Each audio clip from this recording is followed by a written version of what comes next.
Hello, my name is Leonardo Zelaya, and I'm a former RCMC missionary and freshman at the Catholic University of America, and I'm here to give a brief little reflection on Holy Wednesday's Gospel. Now, Holy Wednesday's Gospel is John chapter 13, verses 21 through 32, and it basically tells the story of Jesus telling the disciples that he's going to be betrayed. Now, the Gospel starts off: after saying this, Jesus was troubled in spirit and declared, "Very truly I tell you, one of you will betray me." So after Jesus basically declares onto all the disciples that one of them will betray him, the disciples begin to look around very confused as to who it could be and why they would do this. Jesus says to the disciples, "It is the one to whom I give this piece of bread when I have dipped it in the dish." So when he had dipped a piece of bread, he gave it to Judas, son of Simon. After he received the piece of bread, Satan entered into him, and Jesus said to him, "Do quickly what you're going to do." And he sent Judas away.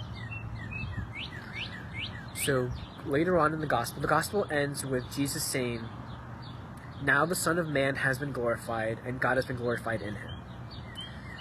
So I think one really big takeaway from this gospel is Jesus' tone from the beginning of the gospel to the end of the gospel. The gospel starts off with saying Jesus was troubled in spirit and declared. When they say troubled in spirit, it kind of shows us that Jesus was visibly in distress, probably a little upset, and makes sense. He was about to be betrayed by Judas, who he thought was one of his closest friends, someone that had been with him for 3 years, and must have been really, really hard to accept the fact that Judas is going to betray him.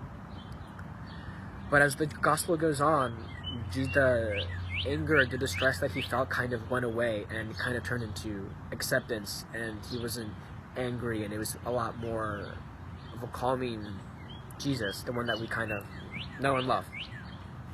And this is really, really evident when Jesus says, "Now the Son of Man has been glorified, and God has been glorified in him." This really goes to show us that Jesus knows that Judas betraying him will be the beginning to the end of Jesus' time here on earth, and that although what Judas is doing is really, really messed up, it's almost a necessary evil, because this will allow Jesus to die on the cross for our sins. And I think that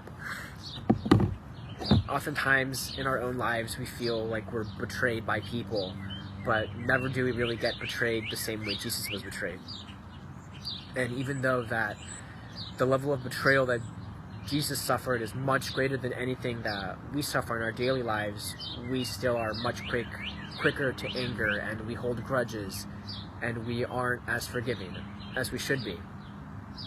So I think that this gospel is a great example of forgiveness, if not one of the best examples in the whole gospel of forgiveness, because he's forgiving someone for an act that will literally end up with him dead. So I think that resolution that I want to leave you guys here with is, now that we're all in quarantine and we're all spending a lot more time with our families than we normally do, it's really easy to kind of get angry at our brothers and sisters, at our mom and dads for random things that might not normally upset us. So I want to leave you guys with just, whenever you guys hear this, just for the rest of the day, think about Jesus' forgiveness, and the next time someone upsets you or annoys you, don't get angry. Just forgive them. Don't be malicious. Don't react. Don't do anything. Even if it's your brother or sister doing it on purpose, just, take a deep breath in and carry on about your day. Don't think about it. And I think that, we do these things little by little. It kind of creates a habit of looking at the bigger picture and not getting angry, and it really helps us take one step closer to being with Jesus. All right, see ya.